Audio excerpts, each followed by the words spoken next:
Hi, everybody. Welcome back to my YouTube channel. I hope you're all having a wonderful day.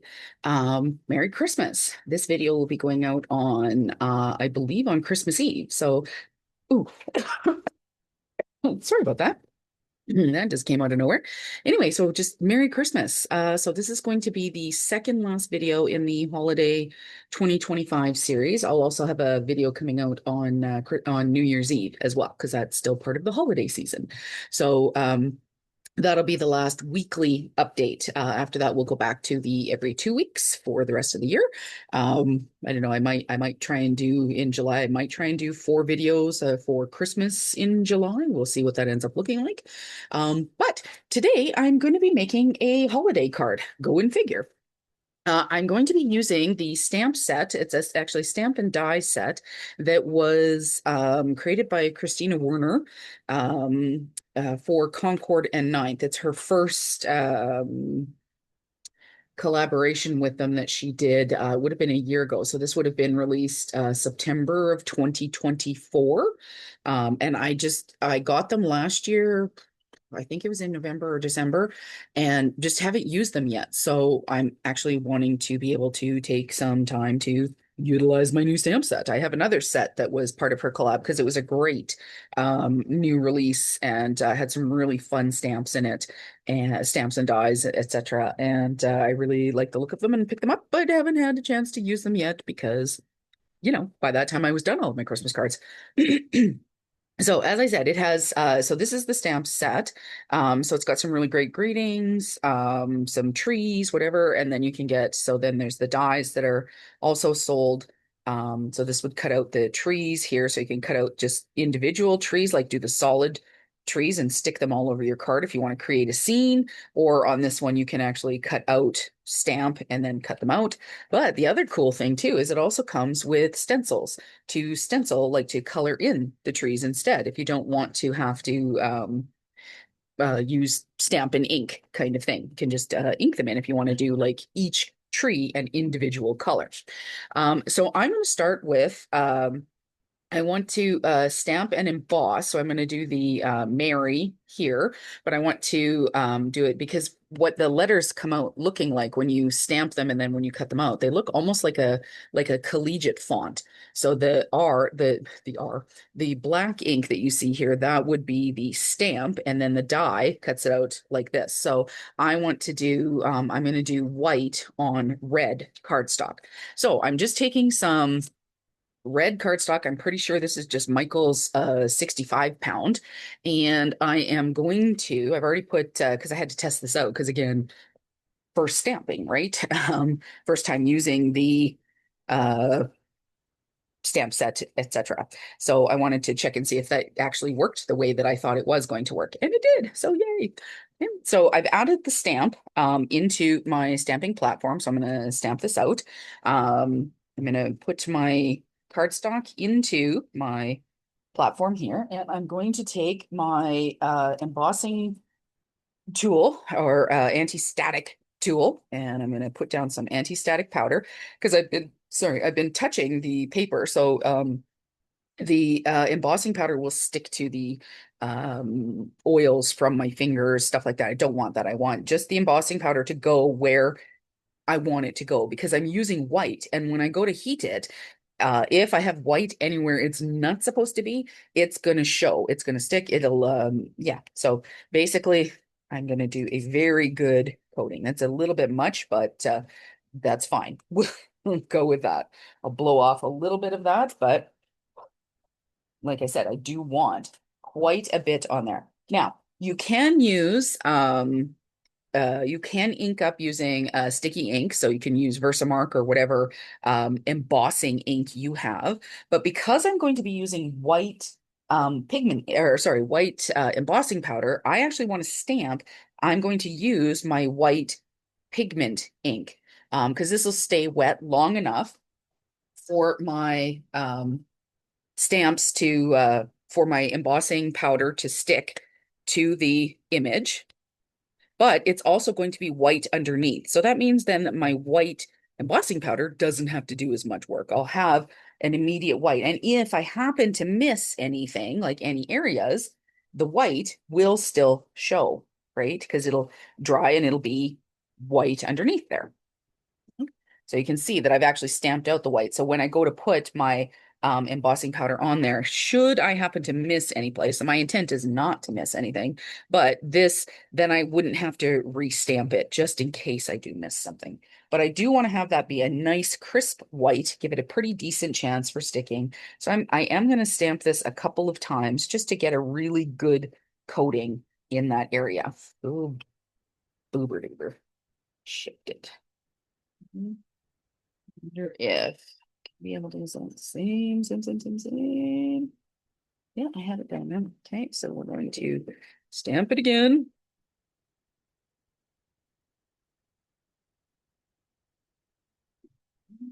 Whoop.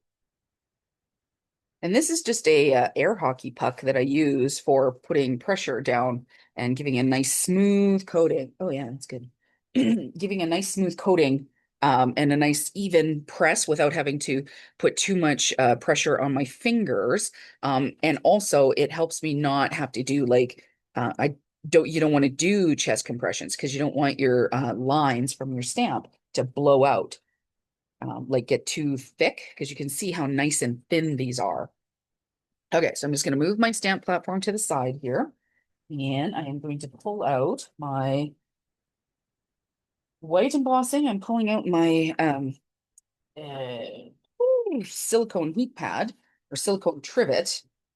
So this is a white detail embossing powder, and I'm just going to pull this out, and I'm going to tip that over top of the letters. I'm letting it just relax on there for a minute, and then tipping it down.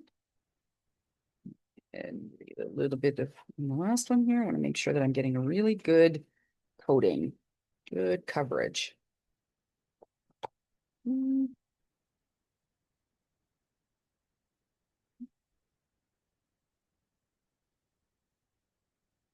Yeah. Couple spaces on the M didn't fill in a little bit. So let's give that in a moment. Okay. All right. Now, put the lid back on so I don't sneeze and send that everywhere. Now, let me bring this up so you guys can kind of have a look at it. Looking for my paintbrush here. So often what you can do then as well, so you can see where there's, it's added that little bit of depth, but see, even though I use the anti-static powder, there is still a little bit of white embossing powder here. So I want to go in and just kind of clean up my lines. So there's a little bit that's sticking right here. I also want to come down here to the bottom of the M. I can see where it blew out just a little bit. Put it into the center of my R's. A little bit. Weird thing there. Okay, I'm pretty happy with that. And make it nice and smooth. There's some sort of a fiber there. You have to get some new white embossing powder. Oh, and my camera angle just switched. Let me see if I can fix that for you guys. Just a second. Touch anything, but it switched. That's so weird. Okay. That way, and then let's go back. Good. Of course not. All right, let's see here. One. I'm gonna have to look at my face. Sorry about that, guys. There we go. All right. Let's see. Need that back on the mount. Well, I'm glad I noticed that before I carried on too far. And you guys are upside down now. So just a second. Let me flip around. Everybody close your eyes, okay? I don't want to make you too weird. There we go. Okay.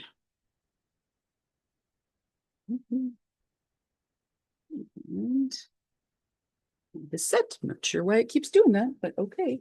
Now you guys are looking at it like I'm looking at it. So that's okie dokie. Let's move that over, and camera angle is very okay. There we go. Now, hopefully nothing else touches it. I don't know what happened there. Just a minute. It's very tilted. Okay, so now I'm just going to take my heat tool and we're going to heat this up. Needs to get a little warm. I'm going to take a minute is to heat up the cardstock and heat up the embossing powder, which of course is basically it's kind of like a granulated plastic, but it's so it'll heat up and become liquid and then solidify again and kind of fill in all of that wonderful detail. So, and you want to watch your embossing powder because as soon as it's melted, you want to move on. You'll start to see it changing from the kind of the powdery into this shiny plastic, if you will, whatever. Once it has heated up, though, you want to move on because you don't want to burn your embossing powder, right? That's never fun. Okay. There. All right. So I'm going to give this a bit of a wave in the air here, kind of let it dry off. Put my white embossing or my white pigment ink away. And do I have my microfiber cloth? I don't have a microfiber cloth, but I do have a Swiffer cloth here. So let's give this a wipe. This is dry now. So we will give that just a wipe off because that just takes the embossing the anti-static powder off, which is what we want to do. So now we've got these great little really nice, right? So that's really nice. I like how that looks. Now what I want to do is I'm going to pull out the die.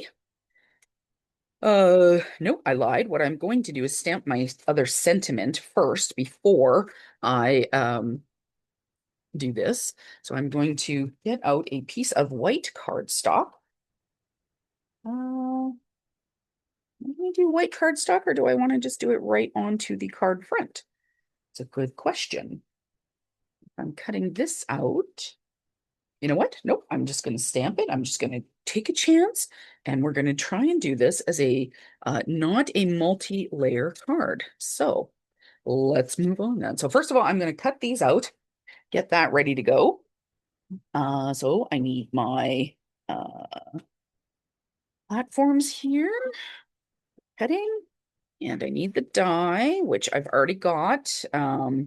It's a little bit of mint tape just to hold it in place because of course now that I've got to this stage, I really don't want to muck it up and have my die shift, which would just, well, I mean, wouldn't be the end of the world. We could start again. It's only paper, right? What's really nice though is this is a standard A2 size, so it's 4¼ by 5½, and I can actually get two of these out of that, which is kind of nice.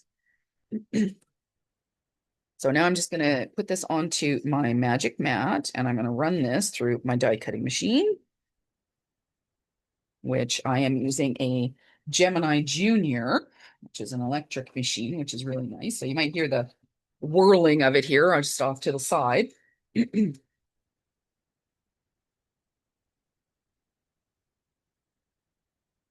Okay. So it's this, these to the side now. Alrighty. Pull this up. It's cut out very nicely. So I'll put that back on my magnet sheet.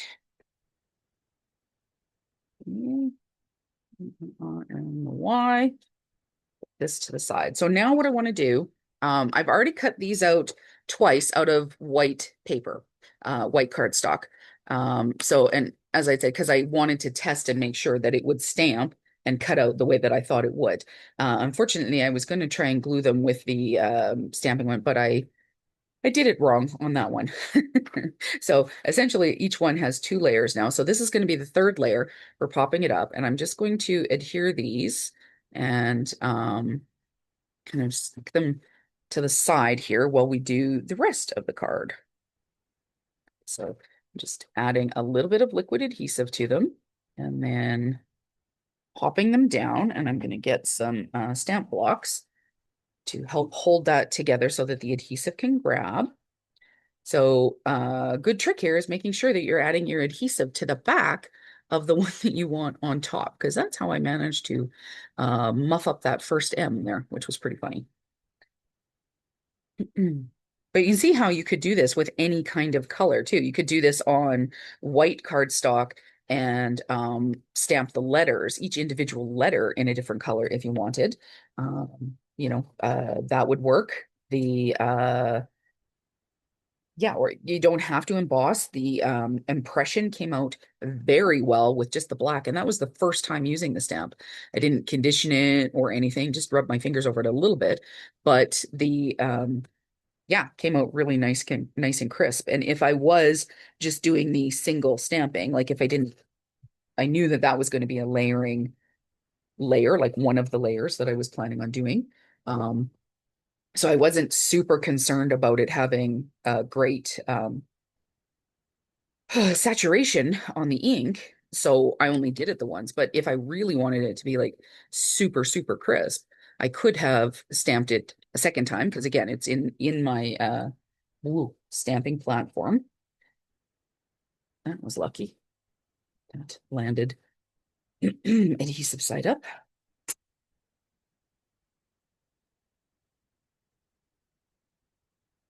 And if I had wanted, I could have gone back and restamped these ones as well. Like the white, I could have gone back and restamped the white and re-embossed them as well if I really needed it to be like crispy, crispy, crispy.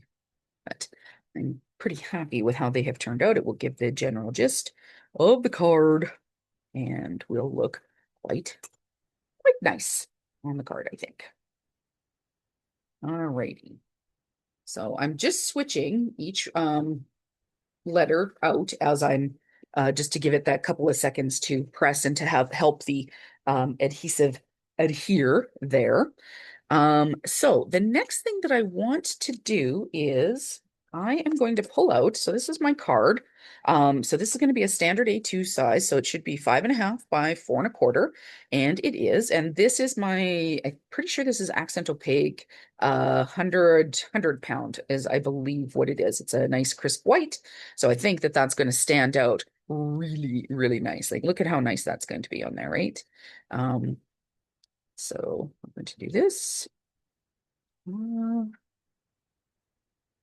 then the RRY. So a really good trick. So because I'm going to be stamping directly onto my card, I want to make sure that I'm going to have the space that I need to do what I want to do. So I'm going to pull out this stamp. So I'm pulling out the Mary, wipe down some of that. And I'm going to put my card into my stamping platform here. Card front up. Yes. Okay. Right. Oop. Going to, let's see, that's kind of crooked. It's crooked. To be straight into the bottom. Nope. Right on the bottom. Obviously, when I cut my cards, I didn't cut them straight. So, but that's all right. We will do them. Ooh. If you're playing with one of these machines, please watch your fingers because it's not a machine. It's a uh, platform. But if you're playing with them, please watch your fingers because holy man, those magnets can be very, very snappy. So what I'm doing here is I'm going to put, so I know that my Mary is 5 letters, right? So I always start, if you're putting items down onto your card and you're going to glue it directly on, if you're not going to measure it out uh, on a ruler or something like that, I always start with the center letter, which helps when you're doing especially if it's an odd numbered word, right? So the center letter, because then I can come in and do 2 and 2 and have it be even to the eye, at least, even across the way. So you always want to start with the center. You don't want to start on the left or the right because you'll either squish them too far together or you won't give yourself enough room, right? So if I started with the M and I ended up putting it here, I'm not going to have enough for the other 4 letters. So if I start with the center letter, then I can do the E and the other R and then the M and the Y. And I should be able to fit them all in and have approximately the same kind of gap. That's a handy little tip if you're I don't recommend being lazy like myself in that way, but if you are, um, that's a good way of handling that. It's what I would say. Um, so this, I think, is going to go. You know what? Now that I'm looking at this, because I can do Merry Christmas Happy New Year, like that. I can do that. But I could also pop it up on some foam tape. So if I stick these guys down, I can stamp this, cut it out, and then pop it up onto like some thicker foam tape so that it sticks up. So I think I am actually going to do that. But in the meantime, I am still going to be stamping my trees here, but I want to do them in a variety of colors. So we're going to kind of change what that looks like. So I'm going to move this here. I'm going to pull that. No, I'm not, because I know that I do still need that on here. The nice thing about putting this up on a piece of foam tape is that I know I can, like if I do that separately, I can kind of move it around. It doesn't matter if it ends up touching my trees because I can lift it. You'll still have the idea, the general idea that they are trees, right?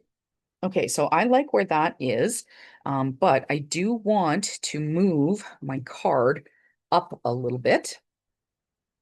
So I'm gonna have it kind of even with, let's say, the 2.5 inch mark here. And I'm just moving it up so that I have enough room and enough play for my ink pads here. Okay, so I'm gonna pull this out and I'm gonna pull this out. Whoops, move that to the side. I'm going to put that on my stamp block. Somebody remind me that's where I've put it.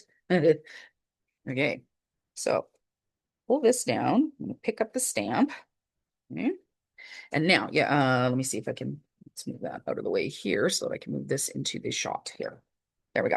Okay, so I'm just going to rub. These are silhouettes, so you can see these trees. They're pretty solid images. Okay, so I'm just kind of gonna, I'm rubbing my finger over them to kind of remove a little bit of, there's usually a coating on top of the silicone when it gets printed and stuff like that. So when it comes out, it will have that on there. Okay, so I am pulling out some blending brushes and I have pulled out a few colors of my VersaFine Clair. So this is a pigment ink. So pigment ink is going to give me a really nice saturation. Now I am going to have to wait a little bit because it will take time for it to dry. Pigment ink stay wet for a long time, right? But I did swatch out my colors for what I wanted to use. So this is going to be the grass green. This is green oasis and then spruce. This is the color that I'm going to stamp my sentiment in, and that is strawberry. So those are the four colors. This is tulip red. I was thinking I was going to use it, but I'm not. I like this Christmas red better, and then I'm going to do my trees in these colors here. Okay. So, but what I have done is I've also pulled out some blending brushes, ink blending brushes, and I pulled these out because I want to add multiple colors of ink, but I kind of want to have a nice blending or a transition between the inks. So in order to do that, that's why I'm pulling out the uh my blending brush because I can soften what some of those edges look like. So I'm coming in here and I'm adding a little bit of color to some of the tops of the trees. Don't move it in some of the areas, like so. Then I'm going to come in with my brush and I'm just going to tap it a little bit, kind of moving it around on the silicone or on the stamp. And you can see here I got a little bit of ink onto my stamp platform, so I'm going to wipe that so I don't end up bringing that over. So now I'm going to bring this over and just give it a little press like that. Okay, so now I have a little bit of the green. I'm going to come back in with the green, kind of trying to hit some of the same-ish areas, intensifying a little bit of that color, but it doesn't have to be a lot. Because again, my blending brush here is going to be picking up quite a bit of the ink, but you can see that I still did have quite a bit that landed onto the paper. So that's not too bad, right? I'm going to pull that over and give that a press. Okay, I'm pretty happy with that. I'm going to put away the grass green and I'm going to go in now with the slightly darker tone, which is the green oasis. Okay. Now I'm just using the edges, again, just the edge of my ink pad. So I'm kind of turning it because you can see obviously it's a large flat surface, right? But I'm trying to catch just the edges to direct where I want my ink to be going. is my plan. We'll see how well it works out, but so far it's looking pretty good. But again, that was just the first color, so we'll see what happens here now, right? Okay, so now I'm going to come in again with my blending brush and I'm just going to tap off, kind of shift off so that it's not like a super saturation, but also it helps to move some of that color so that we're not hopefully going to get too many harsh edges of the color. That's essentially what I'm trying to do so that we can get on our stamp without having to do blending one color into the other. I'm trying to basically do the same concept on a stamp, is to give this nice color go. Oh, that's looking lovely. Okay, good. Yay. I love it when something works. I've never really done that. I've seen this done, but I've never really done this on my own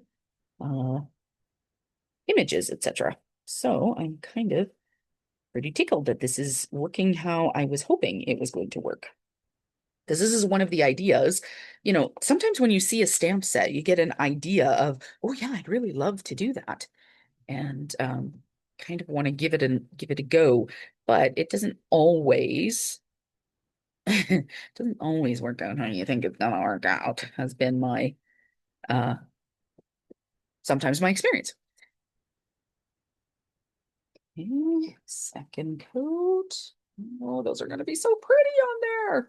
Look at that. That's lovely. Okay, I'm really happy with that. All right, so now I'm going to take the darkest color, which is the spruce. And this I'm going to bring in to the bottoms of the trees, much like I did the lighter color at the top. So I want to try and hit the bottoms of the trees. It'll come up a little bit, especially on some of the bigger trees. But I do want to be bringing in the darker tone onto the trees. And I'm switching to my darker green blending brush. Again, these are my blending brushes for my pigment inks, so I don't have to change them or clean them or anything like that. I can just move from one color to the next. I can rub them out a little bit if I'm concerned that there's too much color on them. But because it is the same formulation, I'm one of those people. I did have enough that I can gosh, that's really nice. That I have enough blending brushes that I have ones for my all my dye-based inks. I have ones for my now I don't have like this green brush I use for three different colors of green. They're all the lighter greens.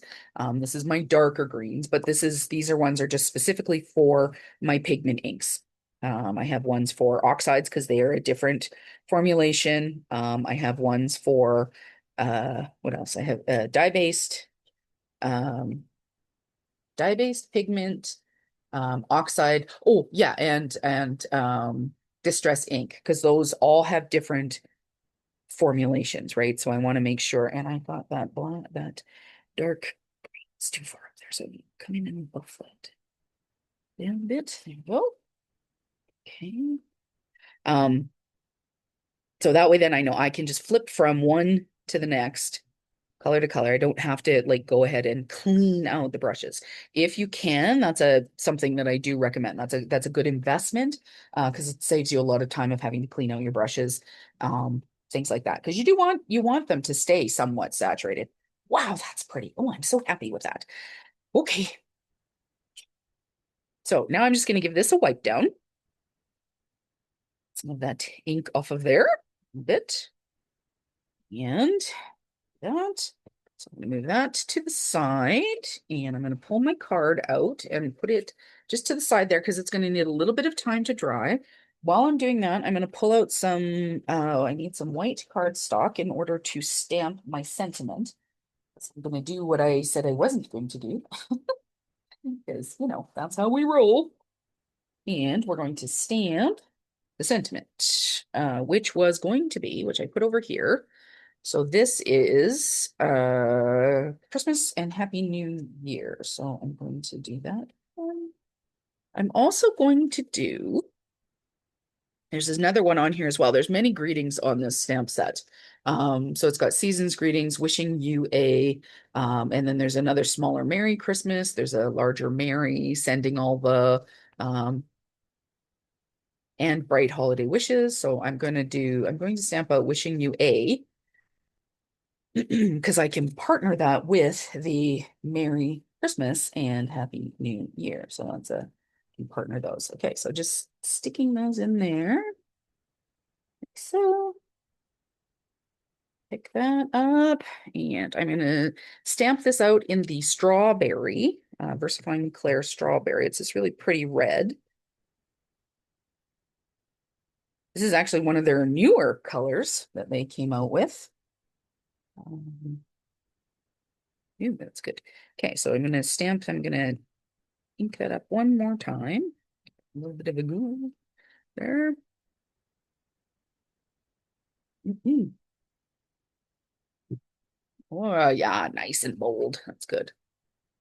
Before I go and stick all of my fingers into these, get ink all over my project, which would not be fun, I'm going to put the lids back on these blending brushes. Now, these blending brushes that I was using, I actually just got those from, oh, let's wipe this up too before I get it on the mat. Those are just from Amazon. They came with lids. Actually, they might even have been from Ali or Temu too.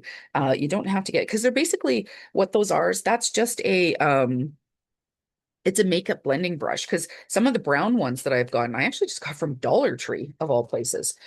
So, that's a place where you can get other options. It doesn't have to be necessarily one that is done by a craft supply company because, of course, so not of course, sometimes for a thing that is a craft supply, um, we often end up having to pay more for them. There's the Mary. Let's put that back in there. For a supply for a tool, it's similar to craft bags. In order to get them in a pretty teal or a pink, or I've lost the topper for my. There it is, right there. Uh, to get them in the more feminine colors of teals and greens and pinks or whatever, or the nice turquoise colors, like a one of the bags, tool bag or something like that. Um, Now I could, if I wanted to, I could cover this in clear embossing powder and just emboss it, but I'm just going to leave it and just let it be with the red because we do have the little bit of shine already. Um, but as I was saying, with the embossing powder, or no, not embossing powder, sorry, lost my train of thought here while I was talking about it. Often for crafters, we end up paying more for our supplies. Your tool bags, if you went into any Home Depot or Lowe's or Rona or Canadian Tire, depending on where you're at or whatever. So this is this really nice die. It's going to cut out this sentiment really nicely. So I'm just going to pop this on here with a little bit of tape to make sure that I get it in the right spot. And again, that it doesn't shift because that's always never fun.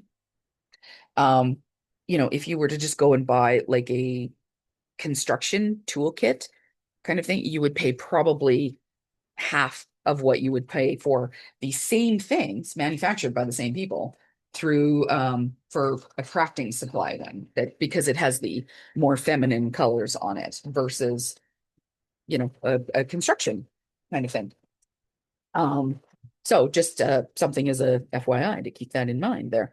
um so yeah, for these blending brushes, that's all they are, is they are just makeup blending brushes. So you can get them on Amazon, on Ali, on Temu. Like I said, I got mine at the dollar store.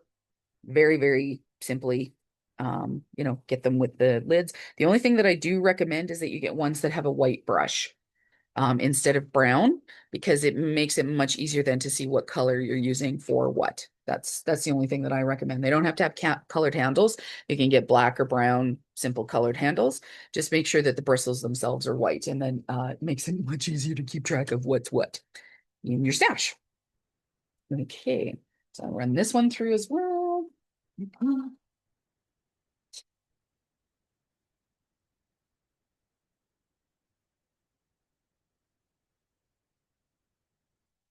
Alrighty, so I'm going to put these to the side because I'm done with them now.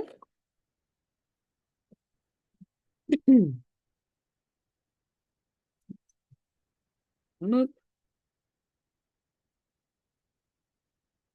back up here so I can reuse it. Right, put this here and this to the side, might need that later.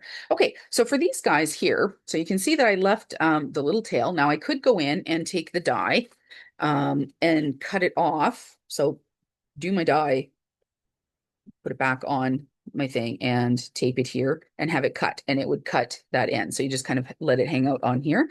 Same thing. I could do this, but I actually want to cut it at the same angle that the printing is going at. So I need to get out my little cut scissors here. And I am just going to, so it makes it almost like a bit of a tag. So I'm going to follow the angle-ish of the lettering. Kind of gives it this nice sharp diagonal there. So we'll do that. And do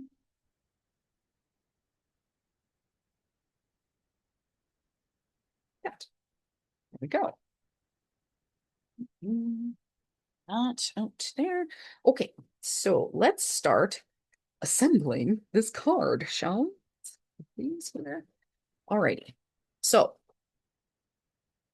here is my card, and I'm actually going to take, am I? No, I'm not, because I can't find it there. So in order to not make a mess here, what I'm going to do is have that sitting up. So, and again, as I said, what I want to do is, okay, so I'm going to have this sitting. So it's almost between, I've got it kind of between the 5 and the 10 here with the 1/4 inch hanging off over.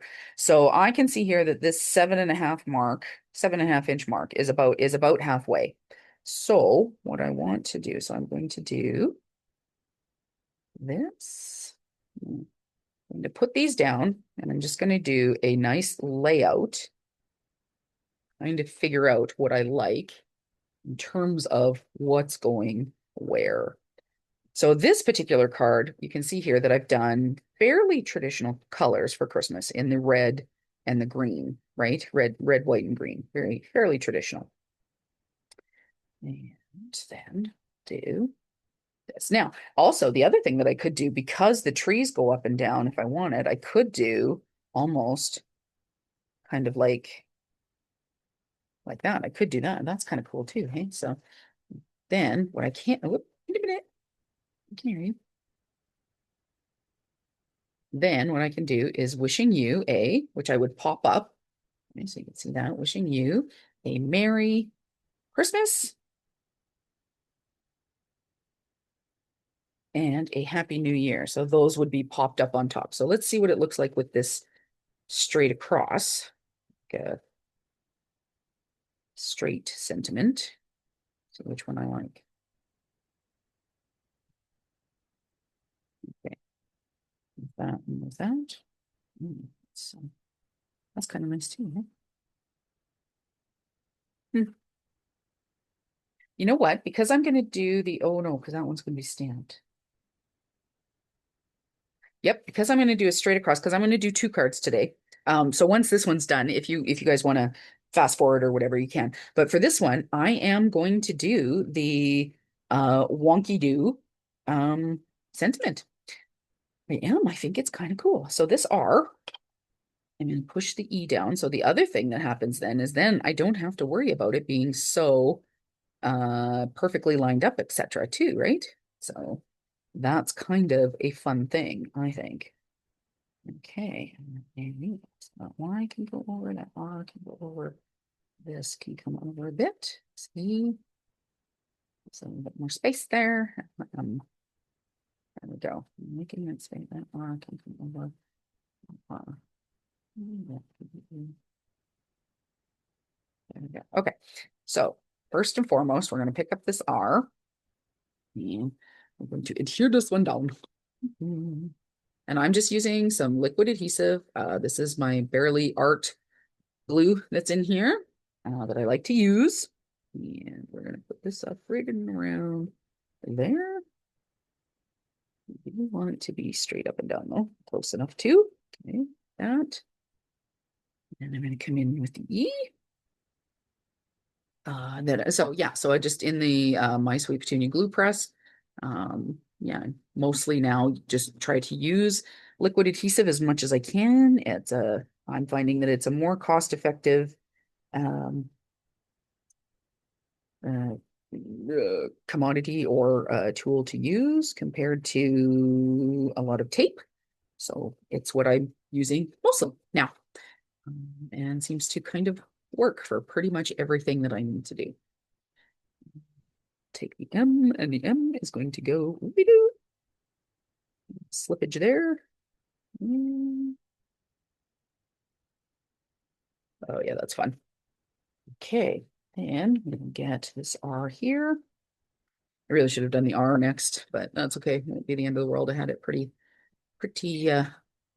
doubt of where I wanted it. And so I want to try and keep this at about the same level as the E on the other side. Doesn't have to be perfect again because I have jigged it, if you will.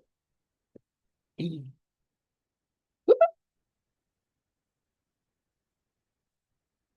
T. Oh, and I have that on the wrong side.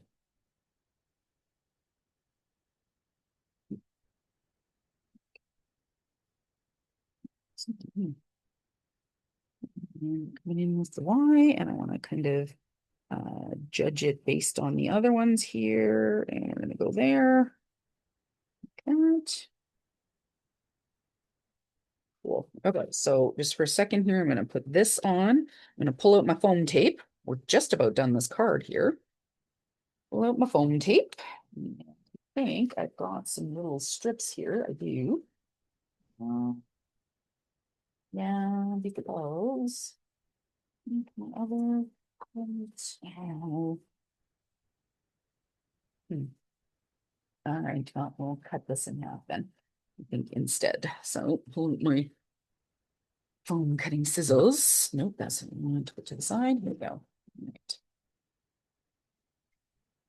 Ooh, get out. I'm gonna clean these. So if you ever get you're using your foam and you get a lot of adhesive on your scissors from cutting like this, um, what you can use is an alcohol swab, like for wound cleaning or something like that.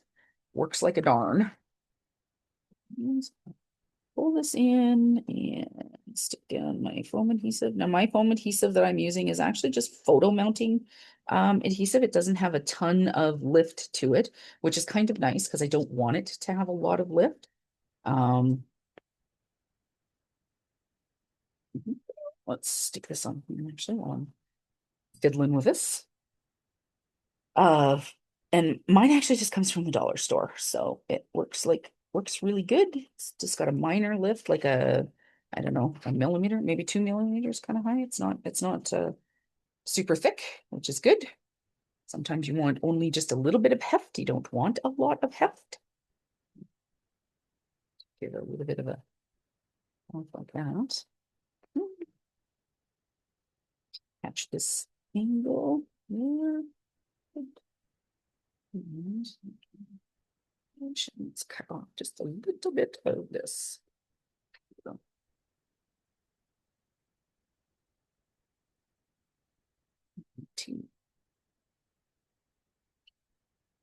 The nice thing about this stuff is it is super sticky. So I have not ever had foam tape go awry once with this stuff that I have stuck it down. Now I don't know that that's a typical problem. I don't know, but what I will say is I've never had that problem. So there we go. Now this is pretty cool on here and it pops out enough, but I think what I actually want to do is take my red ink and just give it a bit of a buff around the edge. Just kind of like this. I want to cap off, make it look like that is the edge of my sentiment, right? So kind of like when you're distressing something. But I'm going to do the red and the white just to make it look like it's got this really great pop it off, kind of finish off the edge. And it is absorbing into the paper a little bit. So it's going to make it look a little distressed. I'm being very careful because I don't want to get it off of the front of here. Typically, what you want to do is actually go from the back like this, because then if you slip, chances are you'll slip on the top instead of the back, which is okay. Push that there. There we go. Okay. And I see here that I have a bit of red absorbing into the edge there. So let's just kind of bump that off. There we go. And we're into there. So something else that I want to show you, like with pigment inks, if you think that they're not wet for a long period of time, I'm going to kind of what is it that they call blot? Look at how much red. Don't know if you can see. Look at what came up off of that mark there. That's from just sitting, just barely touching my ink pad to my to the sentiment. And you can see here, there's some edges and stuff like that there. So you always want to, when you're using pigment inks, if you don't have the time to let it to dry, you want to make sure that you are giving it a moment or two to dry, or you need to blot it. That's another option too. I would have used a dye-based ink because those ones absorb really quickly. But I also wanted it to match the color that I have already used. Right. So now I'm going to take my tweezers and I want to put this. I think I'm going to have that go. But I'm going to, well, I gave myself enough space that I think I can do wishing you a, like that.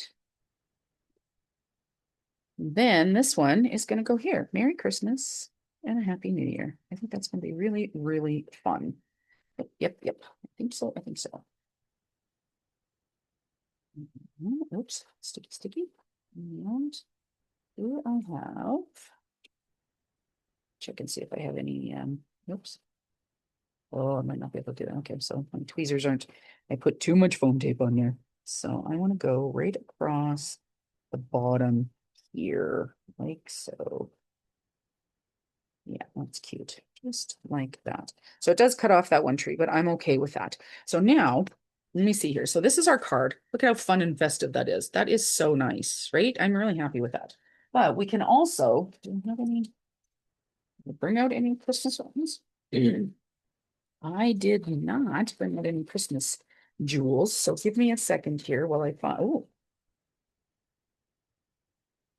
Are there any small ones in there? There are not. See, 1 second. Because I do have Christmas ones. I'm sure you guys all know that I likely have some Christmas ones, although maybe those are what I took to the kids yesterday.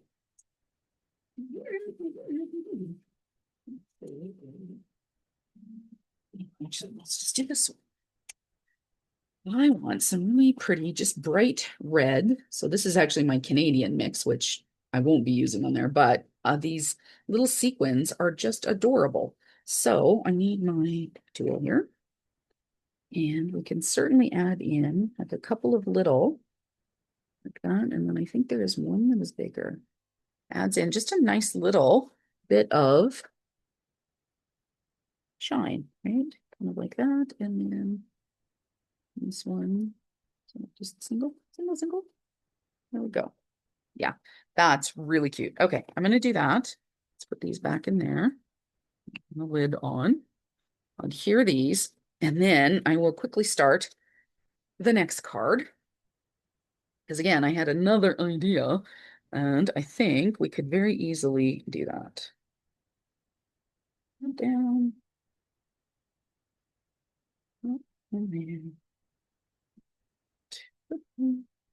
And this next one, I'm actually going to do, I want to do like non-traditional colors per se. So it's going to be kind of like pinks and turquoise, pinks, purple, and kind of a turquoisey color. Stick on there? You're not going to stick on there. Let's try that again. Stick to my finger instead of the card. Come on, move the finger. There we go. There we go. Okay. Put that down there. All righty. Go. All right, so I'm going to put this to the side to dry. So I'm going to put that over here and I'm going to quickly start on the other card that I had planned. So like I said, if you want to move on, you can, if you've had more than enough, you can either pause, come back to the video, blah, blah, blah, or you're welcome to fast forward to the end if you want to see the result of what we've done here. But I want to pull out a grip mat because I'm going to stencil the next set of cards or the next set of trees. I want to use the stencils to see how that goes, kind of thing, right? So I'm pulling this out.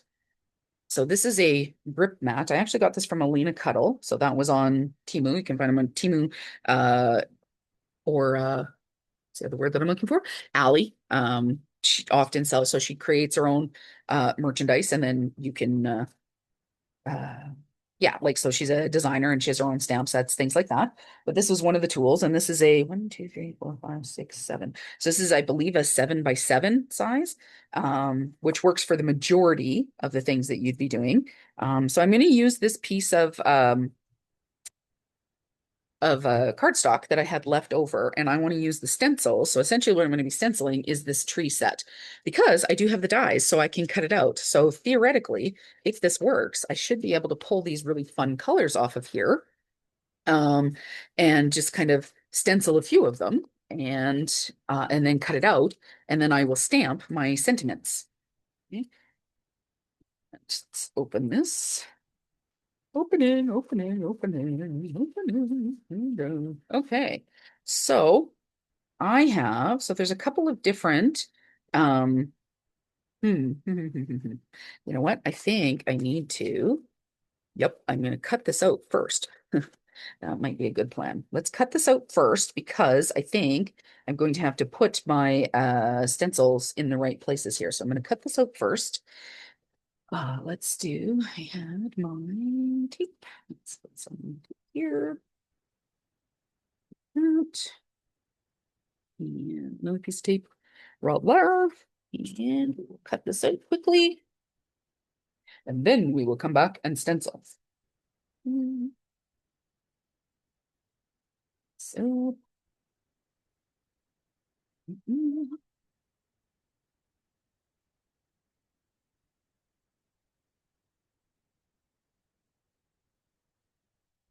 okay.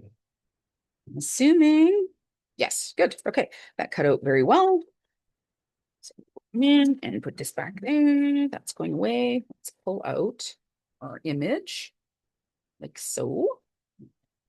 Tape goes back because we could reuse that, so we don't have to waste the tape, which is nice.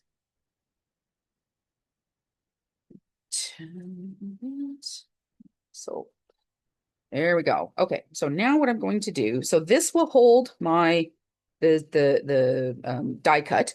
Okay, so this is the nice thing about this is this will hold the die cut. It's not moving, so I don't have to put like some like magnets down or anything like that. Now, theoretically, it should also hold my stencil on there too, especially because it is more than big enough. Okay, so this fits this tree, and is it going to fit any of the others at the moment? Whoa, whoa, whoa, whoa. Okay, so let's try. Aha! Look at, see, that does fit 3 of them. Perfecto. Okay, so how many are there? 2, 4, 6, 8, 10, 11. So if I'm doing 3, and I've got 4 colors, so that's good. Okay, so my darkest color, so I think I want to do, I'm going to use, these are the colors that I'm going to be using as the VersaFine Clair. So I've got Warm Breeze, I have Bali Blue, Very Peri, and Charming Pink. So those are the 4 colors that I'm going to be using, and I'm pulling out my blending brushes here. But the first one that I'm going to come in with is going to be the Warm Breeze. So this is my darkest color that I'm going to be using today, theoretically, based on the swatching. So these are the colors. So this is the Warm Breeze, Bali Blue, Very Peri, and Charming Pink. So I thought these would be really neat, and they're kind of a different take on Christmas per se, right? So you don't want to be doing the red and the red, white, and green, which is traditional Christmas. Okay, so I'm going to tap off. So I've inked up, put some ink on my brush, and I'm tapping off into the lid. And then I'm going to come in, and I do still want to have my fingers on here just to kind of make sure that this isn't moving too much. And I want to come in from the sides. I want to change out how heavy it is in some of the areas. Okay, so on this side here, I came in and it goes lighter on the right-hand side. I'm not really worrying about light source in this particular instance. I am just wanting to have a little bit of shadow and a different tonality to this. And then what I'm going to do is I'm going to pull my brush over the stencil here, which is kind of cleaning the stencil, but it's also bringing a little bit more ink onto my brush so I don't have to re-ink. And now I'm going to come in for the third part of this stencil. Just like that. And I'm adding, again, I want a little bit of deeper tone on one side. That's going to create the shadows, highlights, etc., etc. Okay, so I finished with this one. This to the side, put the lid on, and I want to give a bit of a wipe. So I really do want to find my microfiber cloth. It's likely in my toolkit from when I went crafting. Ah, there's one right there. Okay. Sometimes it's a good thing when you don't put things away. It's not great always, but it is nice when, you know, you need to know when I don't know what I've done with it. There you go. Okay. So let's put that to the side. Now we're going to lift to do the reveal. Okay. I don't want, I'm wanting to be a little gentle on my die cut because it is just held together with paper, right? But look at how nice that is. That did layer down some really nice color. Pick that up and bring it closer to the camera. It's got some really nice shadowing in it. So I'm going to put that back down. A little closer to me here. Now I want to find the next level of, which you can see here, this has this like the almost like tree branches rather than just the triangular trees. So I'm assuming that is going to fit there like that. Okay, so this is all, looks like it's all kind of almost one to the left. So now what I want to bring in is I am going to bring in the, so what is this? It says 2 and then 3. So now I'm going to bring in the Very Peri. So this is kind of the purpley color or the light purple color. And again, I'm just going to add some ink onto my brush here. Tap it off into the lid because I don't have a ton of space to tap off here. I could tap off onto my mat, but that just seems like a waste. So I'm just going to tap it off into the lid because then I can always go back and pick that up if I feel like I need to. And I'm going to, and I'm holding,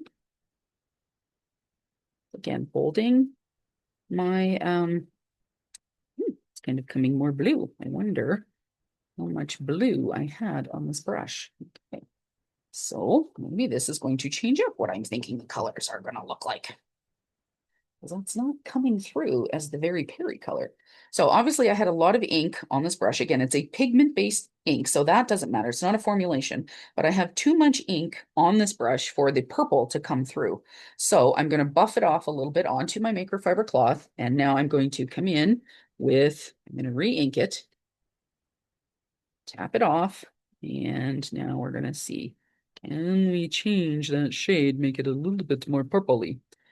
And coming in. Okay, good. All right. So this is, it's now a little bit more purple, but it's still going to highlight, it's still going to coordinate now well enough with that one. Because now I don't know what color that one was. Because yeah, that is the challenge if you don't wipe out your brushes every time. Get a little bit more ink. Okay. Right now, there's a little bit of ink in the lid here that I've been tapping off on. And we're going to catch this nice little guy here. A little bit of dark to the top. And I want to add a little bit more darkness on the one side of this particular tree. I want that a little bit more saturated. There we go. That's better. Okay. So now I'm going to cover this.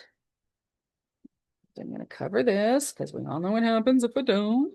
Right. And I'm going to give this a wipe. And I want to wipe my stencil while it's still on the die cut because that way then I'm not transferring anything, right? Okay. Now we're going to pick this up.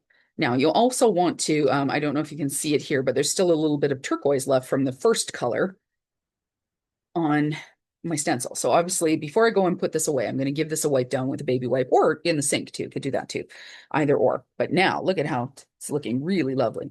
Now I'm going to come in. So this has changed up what this is going to look like a little bit, but because that Peri, Very Peri is a little bit more bluish than I thought it would be, but that's okay. Because now I'm going to pull in my Charming Pink. So this is going to um, hopefully brighten it a little bit. And then the last color that I'm going to bring in is going to be the Bali Blue, which will be the lighter turquoise color. So this looks like it's actually fairly clean, but we'll just, again, get a bit of a brush. Yep, okay, good. All right, so we're going to load up the brush. And you don't need to do a ton because, again, these are very small spaces, really. And, and, and, and catch this one. Now I want to bring in a little bit. I want the darker, I want the right, bottom and right side to be darker, more saturated, just a little bit, not a lot. But again, I want it to look dimensional. That's one of the ways that we do that, to make our 2D images have a little bit of dimension as we add a little bit of shadow and highlight or changing out the tones. So I want to change out the tonality of that pink just a little bit so that, again, it looks like it's got dimension or depth or multiple layers to it. This is one of the ways that we can do that with paper and with inks. So, of course, you can do this kind of technique with any of the inks that you have. You can use this, you can do dye-based inks, you can do distress inks, oxide inks, any of those kind of things. It's just going to change out what the results are, what the how your ink absorbs, things like that. But there's nothing wrong. Like whatever inks you have, that's what you want to use, right? So test out. Okay, so now I'm going in with the Bali Blue, and I'm doing these because, again, I have this stamp set, so and I want to play with it. So how many different ways can you play with it? Watch a tutorial, because especially if it's one that's by a particular designer or something like that, there should be they should have some photos, they should have some ideas. So watch that and then change it up a little bit to match what your style is, but pull it out and play with it. How many different ideas can you get from the same stamp set? That's what you want. Because that's going to give you the best bang for your buck in your products that you have. That makes it a good investment. If you're going to spend the dollars to get the stamp and die set or whatever it is that you're going to use, make sure that you're getting one that can amp up your creativity, that you can do multiple things, that you can think of multiple things. Or again, watch some videos from the designer, uh, from the creative team, those kind of things. Watch those kind of things. Change up your inks.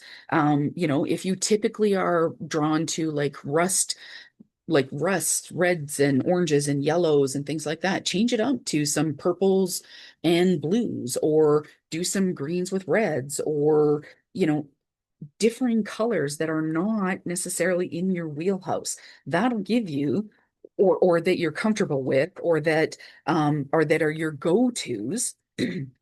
That'll give you so much more. It'll start to open up your creativity, but it'll also get you utilizing and using more of your supplies, which is the whole point. If we're going to invest in these things, we want to use them, right? Um, yeah.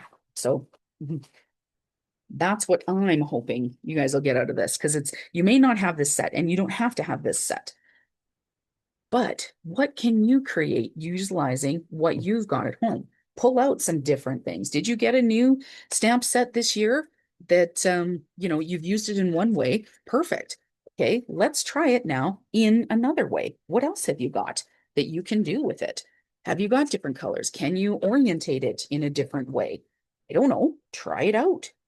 What can you shift it? Can you use that stamp set on a what's the word, on a slimline card instead? Try using it on a bigger size card so you get comfortable doing the standard A2 size. But what if you want to change out um to a different size? Change that up, because then that means you either have to add something or you have to take it away. Or if you're used to doing the 6.5 by 5 inch, try going down to a smaller card and trying that out. How do you utilize your stamp sets or your whatever's then? All right, so this is the card base that I want to use. So you can see here that it's a darker color, but look at how lovely that looks on there. Those colors just really go really nicely together. But in order to, this is going to be my base. So I want to, and I said that I was going to stamp directly onto my card front. So I need to get a white card front because I want to still use these colors for my stamping, right? So I need a white card base. So let's pull out a white. Hopefully I have some in here. I do. Here we go. Storage. Let's put that back in there. Gonna need to trim this down because I believe this should be cut to 5.5 by 4.25.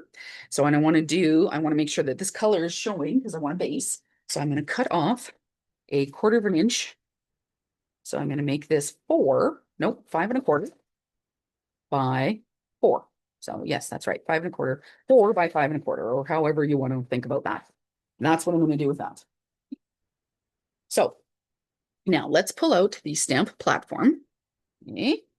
And I'm not going to put my trees on here yet. I don't want to glue them down yet, but I do want to make sure that I know where I'm going to be putting them, right? So because I'm going to be putting my stamp on here. So let's do Mary. So I also want to make sure that I'm pulling out my grid because I don't want to get ink because I might have ink on this already. So let's do that. I don't necessarily need it to keep it straight, but I do want to make sure that I'm not going to get ink down on my card front here whilst I'm playing. The other thing that I could do if I did manage to get some ink on here, I can turn this piece of white over. It's not, oh, I'm out of frame here. Sorry, guys. There we go. So if I did put this down and it did still have some ink as I'm moving it around, I can flip this over, stamp on the other side, obviously, of course, right? Because it's just paper. All right, so I've got, this is the Mary. Okay, so like that. And then I have, so Merry Christmas, Happy New Year. So I think because my real estate here is just slightly smaller, right? You can see here because I've cut it down. It didn't go on to the full card size, right? This is the full card. So I've got 5.5 inches here fully. I've only got 5.25 here. So, and shorter this way too. So I don't have the full real estate that I had on the last one. Okay. So this can come up a little bit higher, kind of like that. And let me see here. I'm doing for measuring. Okay.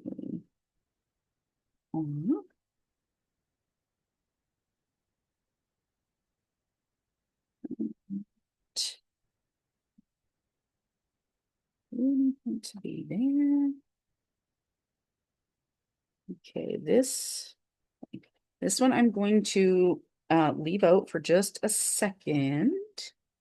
Right, or do I want to try? Yep, no, because I don't want that to be in the way while I'm doing my multi-letter stenciling here or stamping.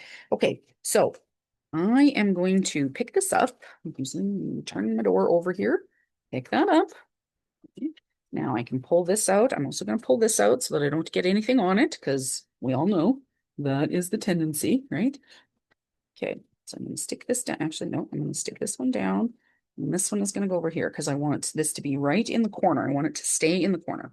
Now what I'm going to do is I want to pull out. So I've got 4 colors here, right? I'm going to move that out of the way too.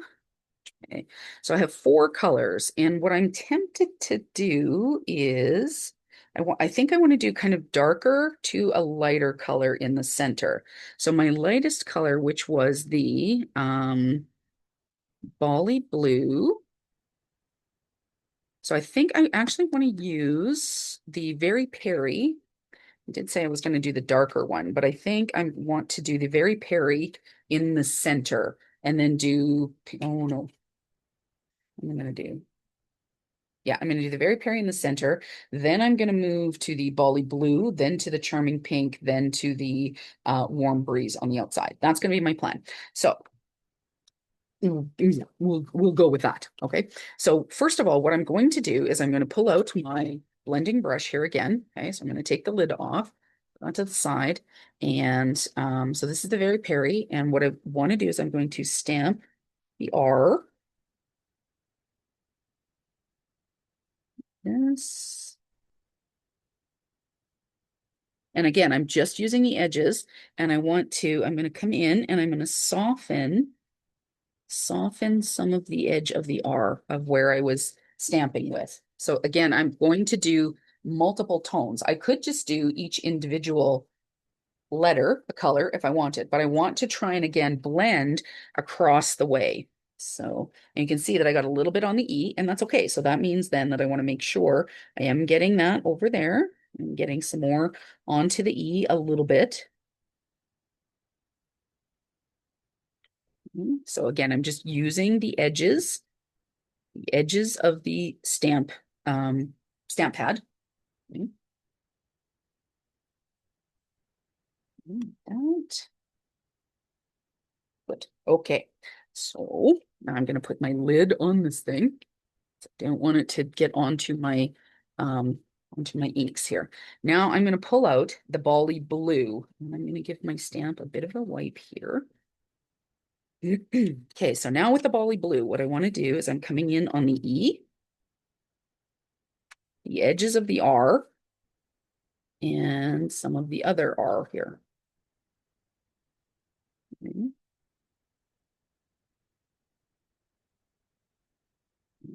Which one did I use? Pretty sure it was this one.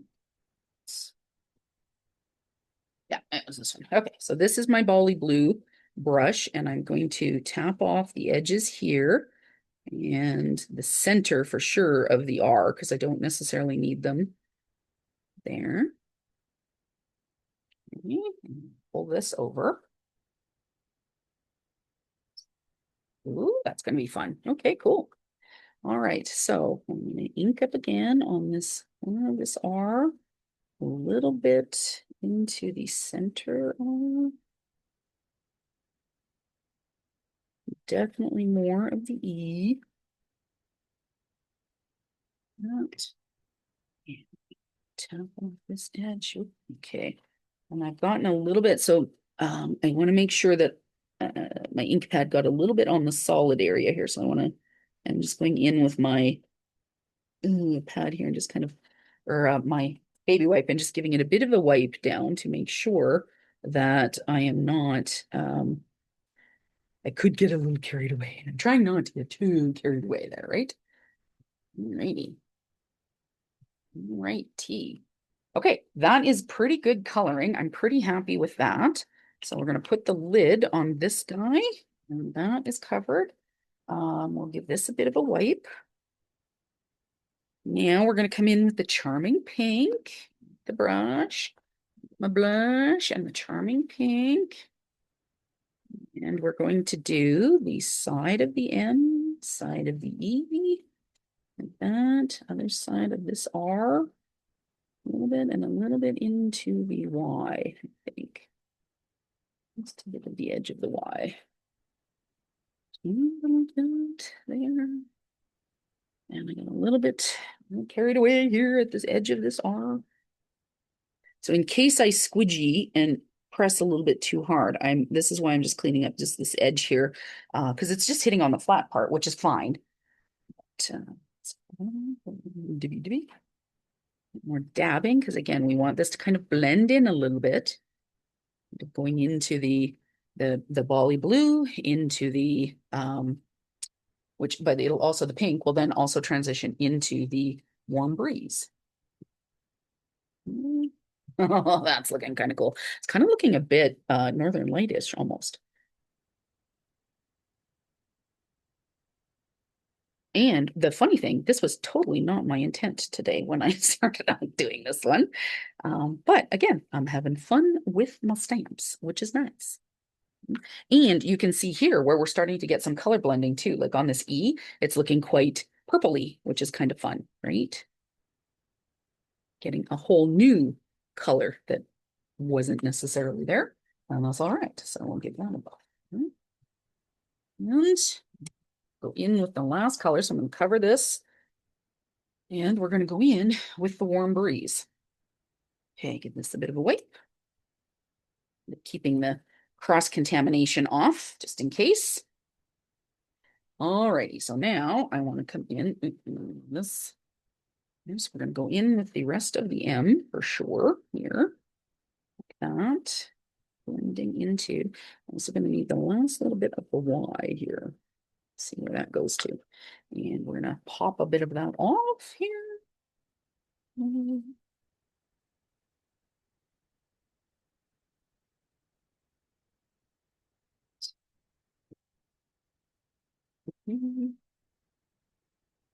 Cool. Alrighty. And we're going to do again, a little bit more.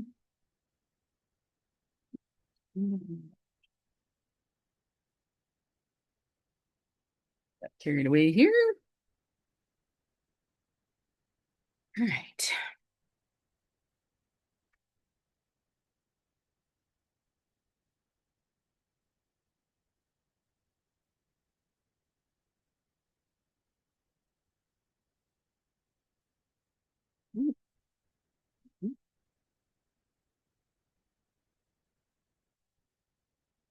Cool. All right. I'm happy with that. That looks really funky dunky. I'm really happy with that. And I'm probably going to do, I think I'm going to do the same thing with the sub sentiment, the Merry Christmas, Happy New Year. But let's line that up now. So I need this. Okay, so you want to keep in mind that this is still wet, right? Because I use pigment ink. So I'm going to come in and I'm going to put I'm going to put this on because I want to be able to, actually, I need to put this under here because I got to measure where this is going to go.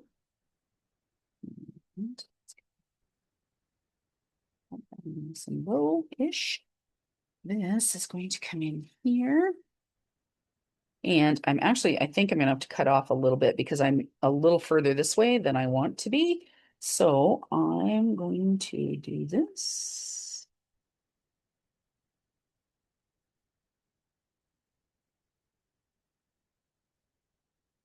Yeah, it's gonna go straight down. That can actually come down a little bit more. Up in here. And actually, I want to, as I think about it, let me see if this is still wet enough that I can quickly put some clear embossing powder on here because I think that would be very, very nice. What does? No, clear detail.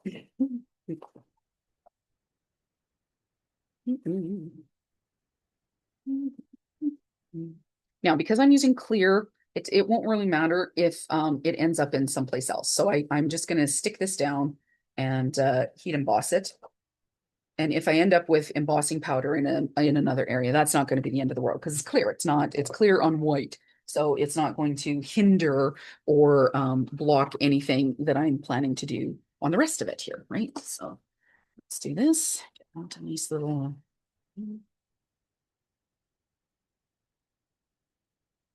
So I'm just drawing from the back. Sometimes that helps to heat up the paper. It also helps prevent, sometimes it helps prevent warping of your paper. It can often be because you've added liquid or water or, well, yeah, you've added liquid to your paper, to cardstock, which doesn't always, it's not always happy about that. So can often end up warping. Oh my goodness, that is so cute. Oh, I'm happy I did that. That's very nice. Adds a nice little shine to this fun little, almost like a tie-dye. Okay, I'm gonna leave that right there because I'm gonna use that for the, once I finish the other part of the sentiment. But look at how cute that looks. Got a little bit of shine to it, which is nice. Can't go wrong with a little bit of sheen and shine for the holidays, right? Okay, so did I give that enough time to dry? Yes, that has dried. Okay, now again, I don't want this to move, so I'm going to Stick this down and I'm gonna stick that there, I think. Does that give me enough room for my, yes, it does. Okay, let's do it. So my sentiment is still in the right place. I'm still pretty happy with where it's at.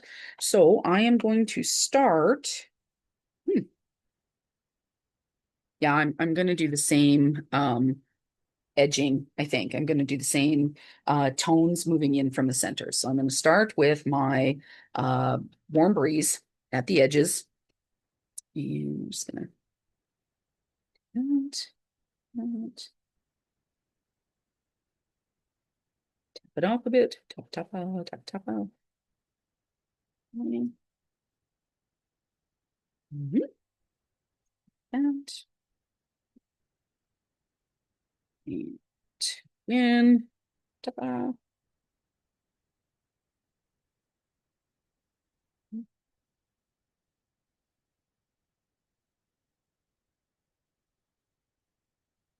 This underlay was making that do that. Okay, it makes me happy. Okay, so I am now done with this one. I'm going to stick that to the side and move my other ink off, and so that I don't get too much cross contamination. I'm pretty sure Charming Pink was next. Yeah. To pull off the brush cap here, and we're coming in over here.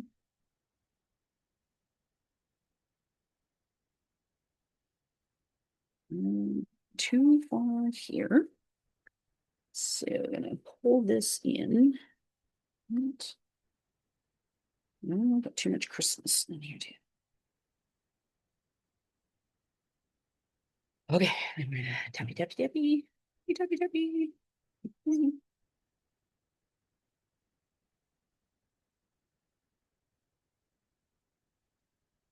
So basically, same game plan as what we were doing, right?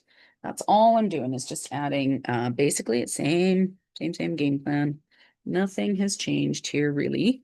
Here to come slow. All right, there we go. And I'm gonna tappy tappy that. So pink is done. Done it in my holder. Sure it's closed. Now I'm going to be going into the Bali blue. Should be this brush here. Yep. The pink one. Okay, smalls. So that's NAS.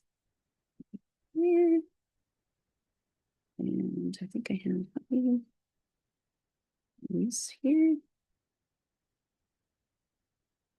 Yeah. That looks out. Yeah. Ooh, yeah. Fun. Fun, fun, fun, fun, fun.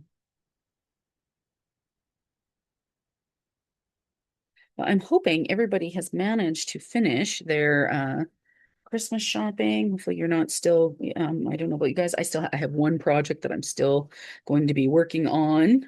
So I'm kind of, you know, I was gonna say a little late to that, but I'm not actually. I finished the ones that I ended up having to do last year on Christmas Eve. I actually finished those ones early. I made my niece and nephew some ornaments with their favorite characters.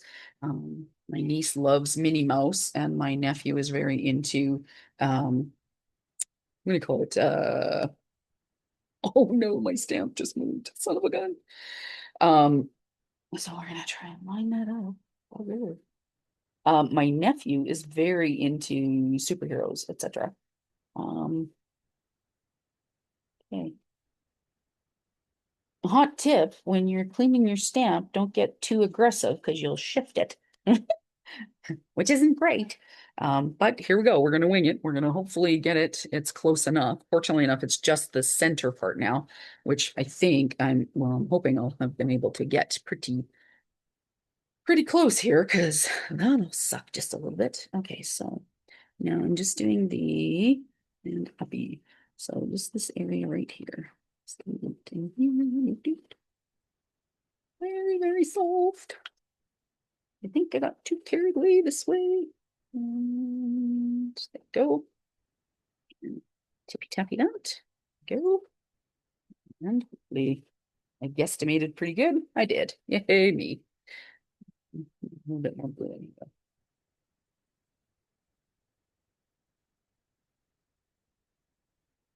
Yeah, are you guys ready for the holidays? Are you ready? And or are you just are you at the point now where you're ready for it to be done? I mean, that's a valid that's a valid response at this time of the year too. How much longer have we got to go? Are we done? Are we done? I've had a very interesting year. I'm typically like somebody who's very super planned out, has everything all in hand, and I have certain strict guidelines of when things have to be done, and that I hold myself to. And this year, I've kind of given myself not necessarily pass, but a little bit of actually while I've got this out, I'm going to put my so I always just stick this under here. I have a grip mat for if I'm using large stencils, and I also stick my positioning acetate under here. That way then I know where it is. It always goes with me. I don't have to worry about it, and I don't have to hunt it down. But this year I've kind of given myself a little bit of leeway. I cut back a little bit on my decorating, not a ton. But I did it in stages. In fact, there's still something, this is the week before Christmas, and I still have something that I'm going to put out. But I kind of hadn't put it out already because I was wrapping at my dining room table, and I finally just finished that.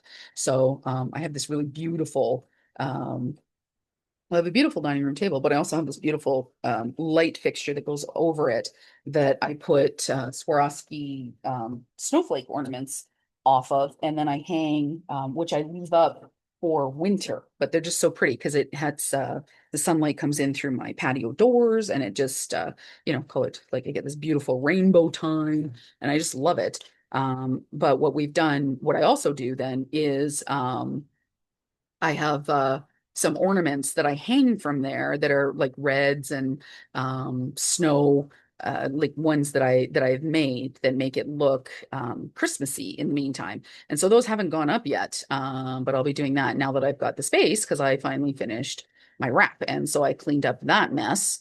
So it's just been yeah, kind of giving myself a little bit of ease this year, which has been very nice. Very, very nice. It's different. I'm kind of sitting with how do I feel about this, about my things not necessarily being done to the stage where I want them done at the moment. And it's yeah, it's going all right, which is nice. So it's been not quite as stressful that way. Okay, so here we go. Here's the look at how fun that turned out, right? Like look at that blending of the colors. And you can see because I melted the embossing powder, it has actually come through the paper a little bit. And I'm pretty sure this is just Michael's 65 pound for my card front here. So that's really so fun. That's different, right? Like that's you don't often see a sentiment that's going to look like that. So now I'm going to pull this over because, as I said, my M is a little closer to the edge here than the Y, right? Like it looks a little off. So all I'm going to do is I'm going to come in and I want to trim off just a little bit, not a ton, but a little bit to make my card front, which is the nice thing about doing this on the card front instead of my actual card base, is it gives me the opportunity to make that look just a little more centered, which is lovely, right? Because now I have fixed that problem.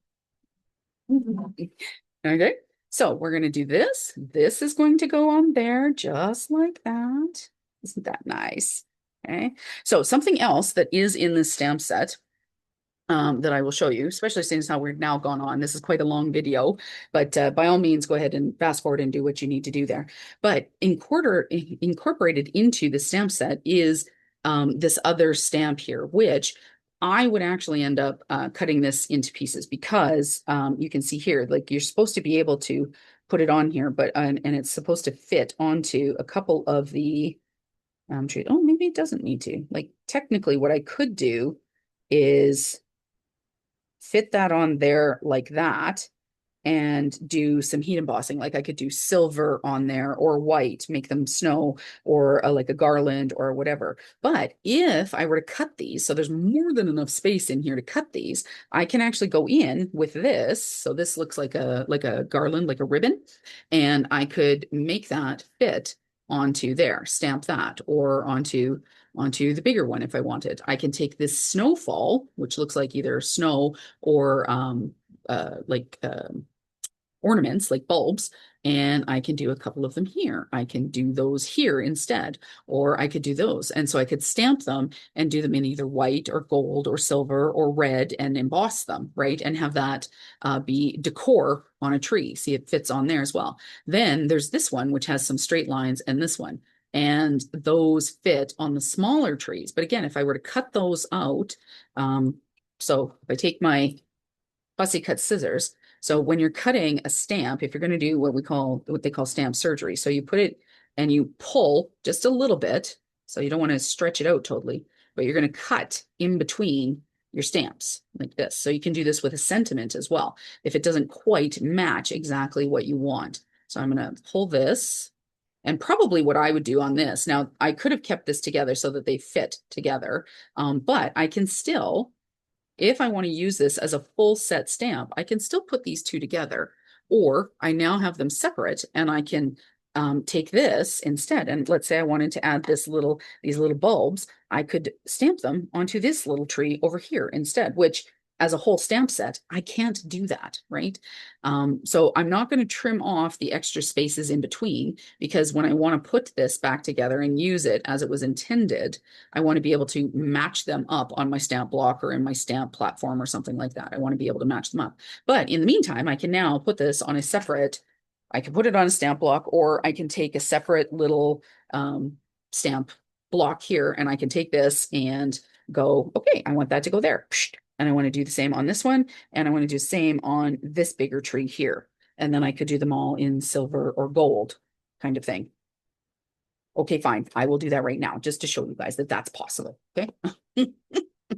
So I have decided I'm going to do it on, it works on this one, it works on this one, and it also works on this tree here. So I'm going to take these little baubles, call it baubles, and seeing as how I have most of my stamping stuff out, that's what I'm going to do is I'm going to stamp it onto, I'm going to emboss it with, do I want to use white, or do I want to add a little bit of, let's add a little bit of silver, shall we? Let's see here. So I'm going to pull out my silver embossing powder. I'm going to pull out my Versamark. That's my clear sticky ink.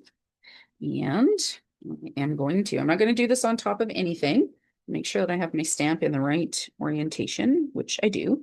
Okay. So now I'm going to ink up my stamp. Just like this.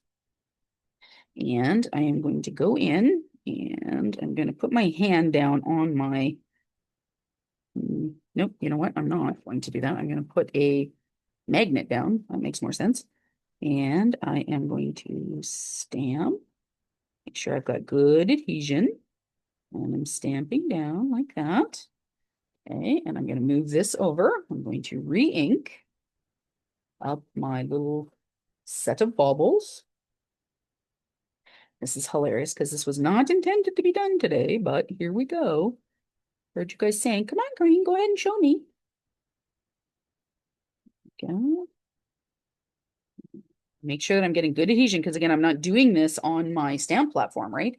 So I'm freehanding it here. So I have to make sure that I'm getting a reasonable. Now it's a bauble. Is it going to be the end of the world if it doesn't show up on my thing here? No, really not going to be the end of the world.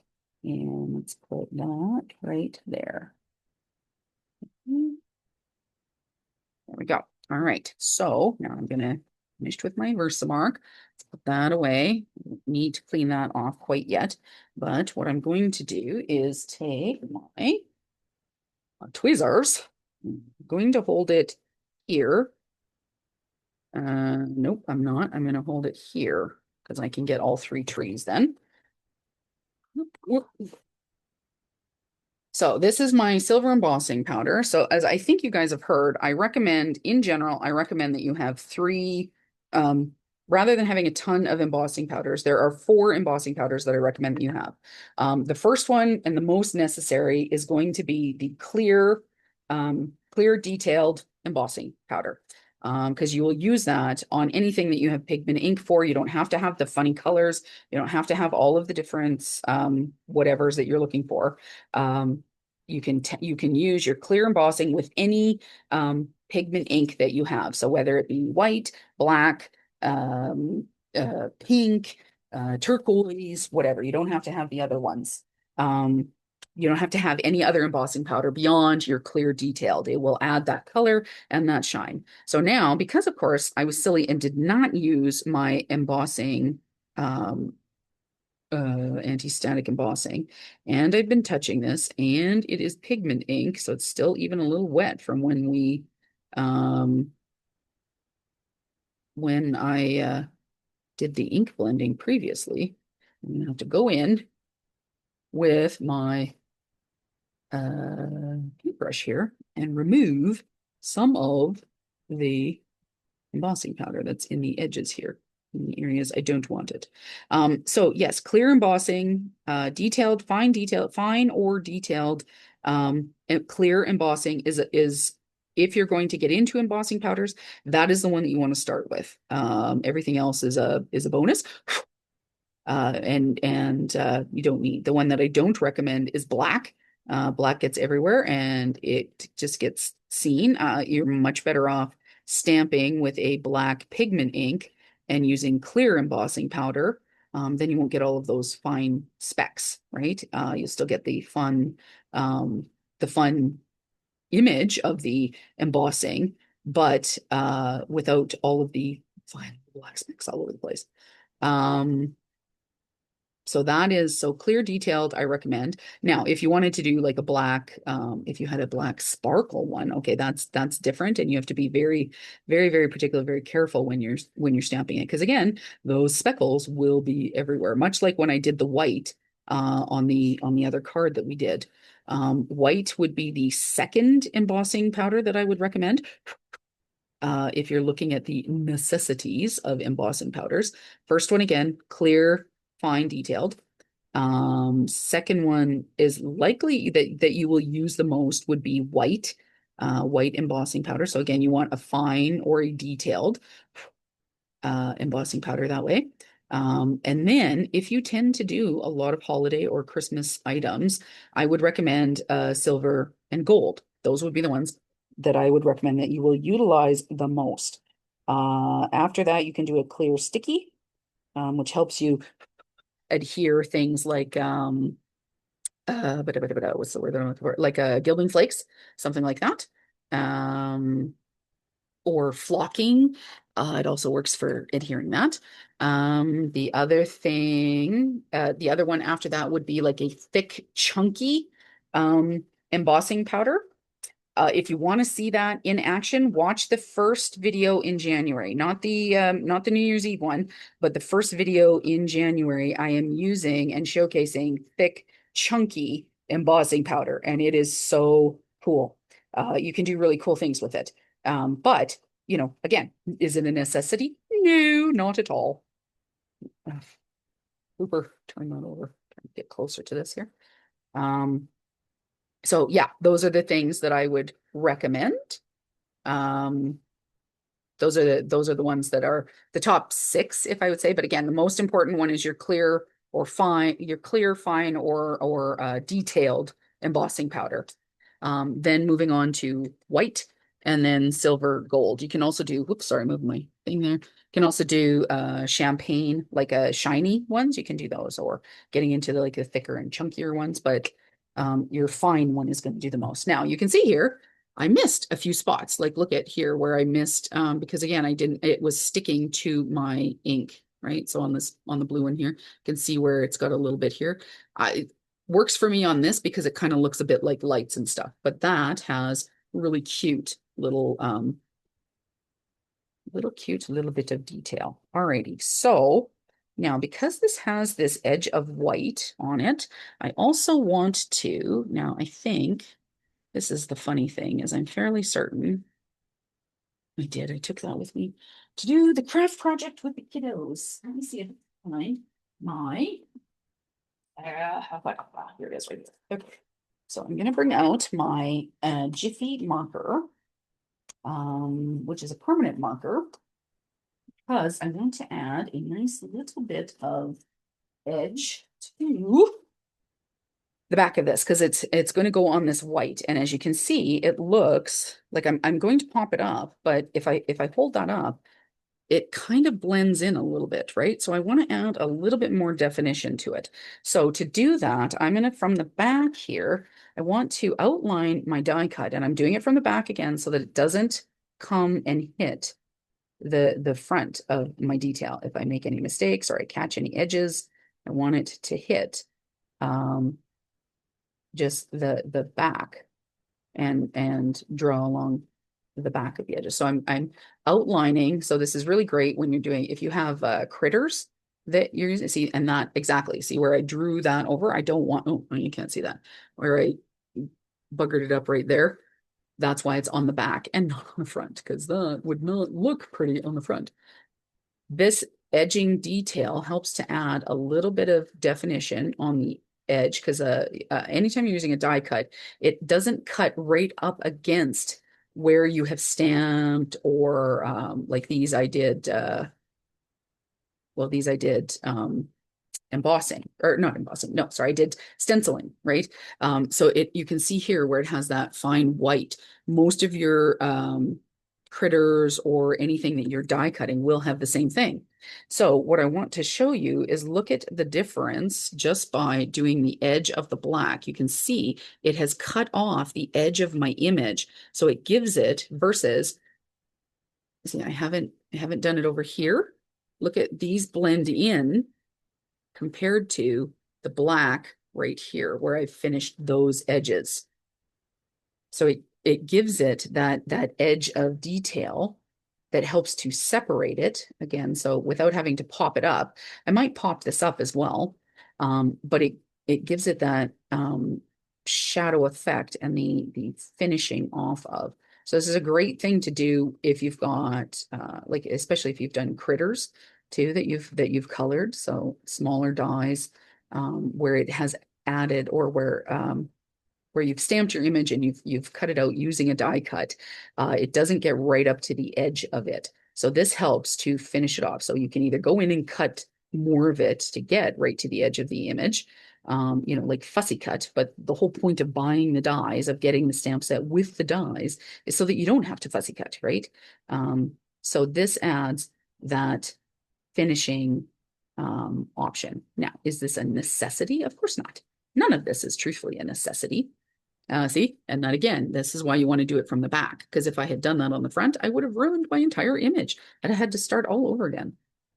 Well, actually, truthfully, I probably just would have cut that off, but I know a lot of people that would have just thrown that away and said, oh, I made a mistake. I colored and made a boo-boo on the front of it. So how do I fix that? So for me, I would have cut it off, but a lot of people would have gotten to this point and then just thrown the whole blooming thing away. And I'm like, oh no, that's a no.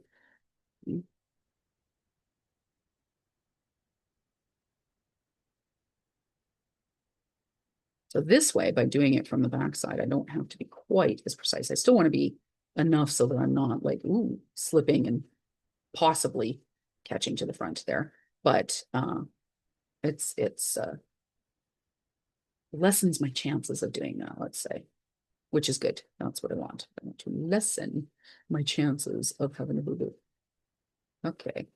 All right. So I'm going to cover that up before I go and do that some more. Now, if I really want it, this is a super fine liner, if I really want to get into those detailed areas or not. So let's say, so you can see here, maybe you can't, maybe you can. So you can see here, I colored off of the thing. I caught the stem here and another one right here. What if I had done this from the front and I did that? Oh no, what am I going to do? I've totally buggered that up. Well, we have options. Number one, we could trim this off and just have this be, right? Like, so I could cut this right here and have this be the basis of the card.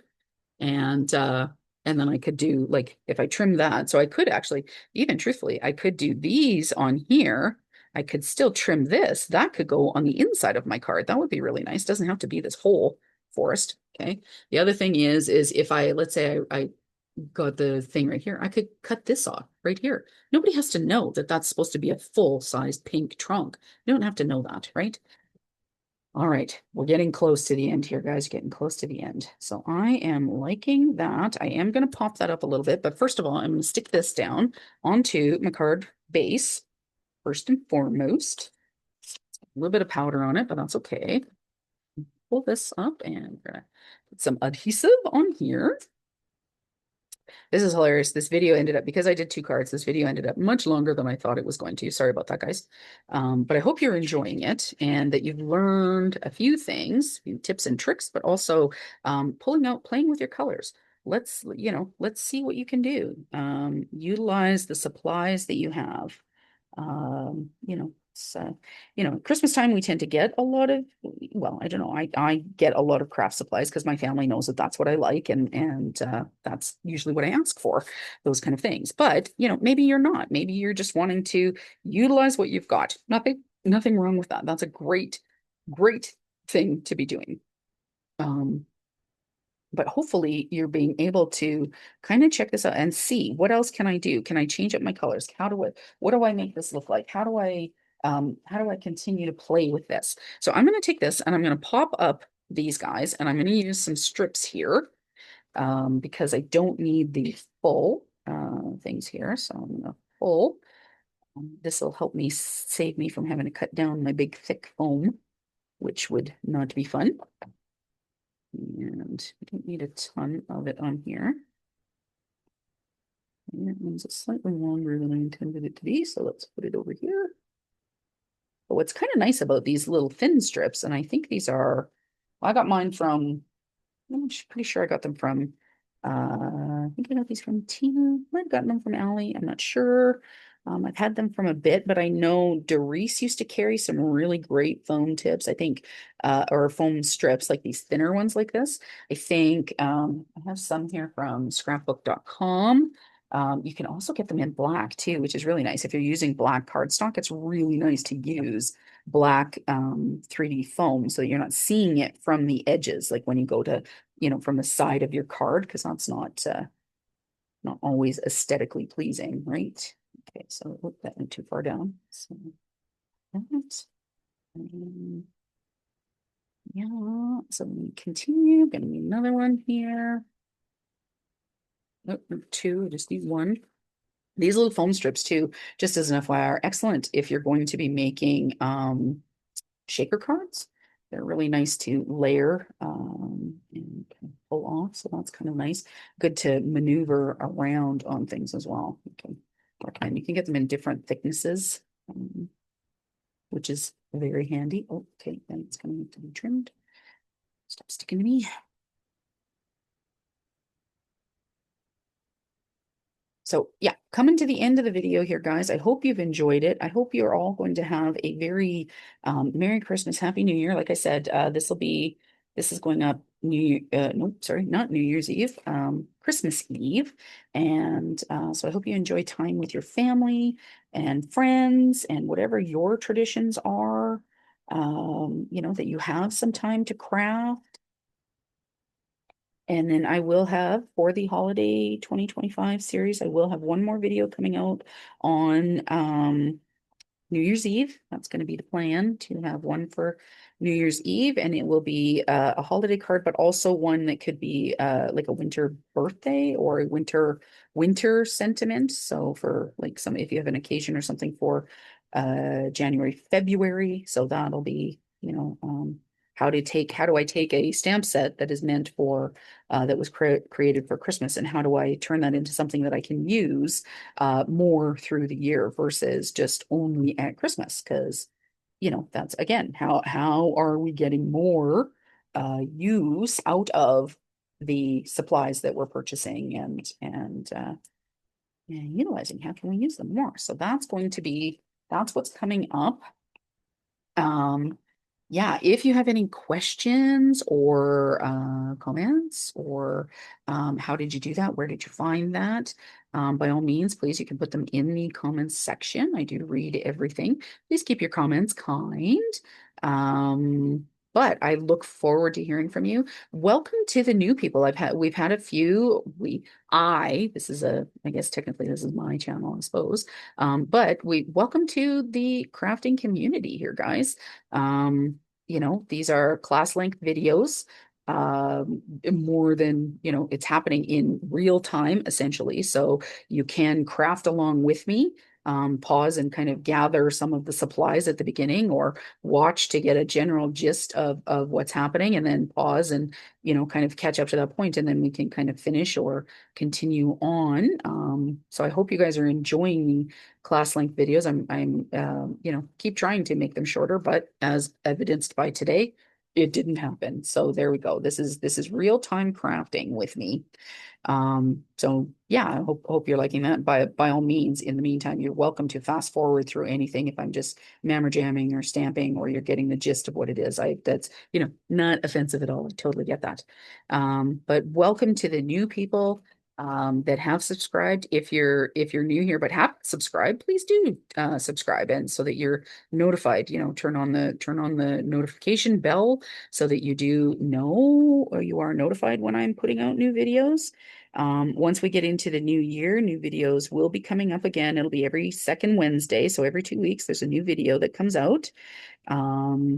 Yeah, so we'll just about finished with the holiday series here, but yeah, I hope again that you have enjoyed them, enjoyed the holiday series, and are learning. Yeah, we've got some cool videos coming out in the new year. One of them's already finished. Like I said, utilizing the thick embossing powder, which is super fun to create your own elements. So I think this needs, so it's already kind of got a bit of a shine to it because of the clear embossing that we've put on there, but this is really lovely. And I want to have just a little bit of like either a snowflake or some bling of some sort. And let me see here. So I have these funny flat back pearls that I've held on to for quite some time that are kind of like this pinky teal, like that's an option. I have straight white flat back pearls, but I've got some clear here. Um, I've got some iridescent ones. And I also have these blue. Okay, so let's try a couple and see what we like. Okay, the white is the last. We don't, doesn't need to be out, right? But let's see what a couple of these look like on there, especially because we've added in some of the pink and so we've got the blue. Let's see here. So what are those? I mean, those are okay, but they're not woohoo, right? So it's funny, do you guys ever pick up things where you're like, oh my God, that's so beautiful? And then, you don't actually use it because it doesn't suit your colors or the traditional, well, the things that you're comfortable with. That's what happened with these flat back pearls. I love them. They're so pretty, even though they have pink. I don't do pink a lot, you guys, right? This was a pretty big stretch for me. But this pink isn't quite the right pink. So obviously, maybe one day what I'll do is I'll stretch myself and I'll make that a video challenge of using a color that of a supply that you bought, but doesn't work now. In your scheme of what you typically use. Okay, so I have these fun stars, which are kind of like in the blues and like clears. And oh, this is interesting. Hey, that's kind of nice. I like those colors. Those really matter. Oh, guys, I don't know. Is that close enough for you guys to see? Like, look at those. Hey, that's kind of fun, right? Oh, I kind of like that. The other option would be, let's pull out and just a couple of these little, um, so these are just like a flat backed iridescent um, pearly kind of thing, which will pick up the colors that I'm using. What do we think? I think I really like the stars actually, because I can't use them on everything because the colors don't always go with everything, but the white iridescent on the stars kind of picks up, makes it look pink, which works. And then I've got this fun, like this blue is really nice. Okay, so now do I have any more of the darker blue? Is that darker blue? Is this the darker blue? Is that the same blue? I think it's the same blue. Same blue, same blue. Okay, so I'm obviously only have one of the darker blue, but that's okay. So I will pull out a clear one and we will do those 5. Because you guys don't want to have to keep watching me dither and dither and dither on this. So let's shift these into place. So where is my wax pickup stick? So I think we were talking earlier about craft tools that tend to be expensive if they're craft tools, right? This is another thing, this pickup stick here. You can get the crafty ones from crafting companies, which is great. It's really great how they're turning things in, but you can also, this is just utilized by a somebody who does manicures and stuff for picking up their it's just a wax stick, a wax pencil, and you can pick it up. You sharpen it using a regular pencil sharpener, and this was like $1. I think I paid $1.75 for two of them. So one sits in my craft stash thing versus my craft pickup tool one. So like ones like this that have the solid end, which you can use too. But these ones are like 15 to $20. So similar job, right? Like I'll show you this. This picks up as well, just as easily. And then you can turn it around and utilize the pointy end to stick. This is actually, I think, for diamond paintings, is I think where these started out. Mm, But I'm liking that. What do you guys think? That looks pretty good, right? Okay, so let's stick these down. So now I'm going to pick up using the wax end and sticking down. Hang on. Whoop, what happened there? Okay, let's see. That's, whoop, I want that to go down. Okay. Wait. All right, so now I'm going to turn this over and I'm going to use the metal end to kind of push that down into the adhesive to make sure that it's going to grip there. And same thing, I'm going to pick up, push down. Okay. Yep, the darker one.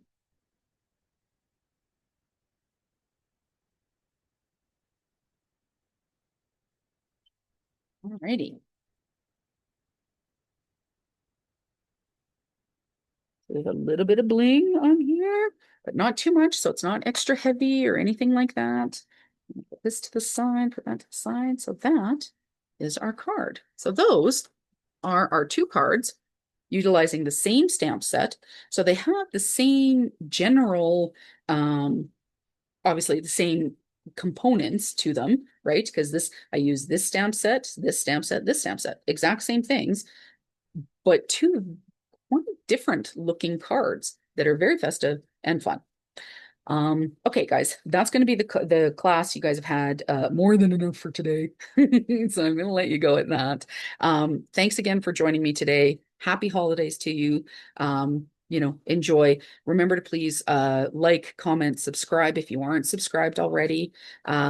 If you enjoy doing the class length format and want to donate to the cause kind of thing, the Buy Me a Coffee link will be in the description.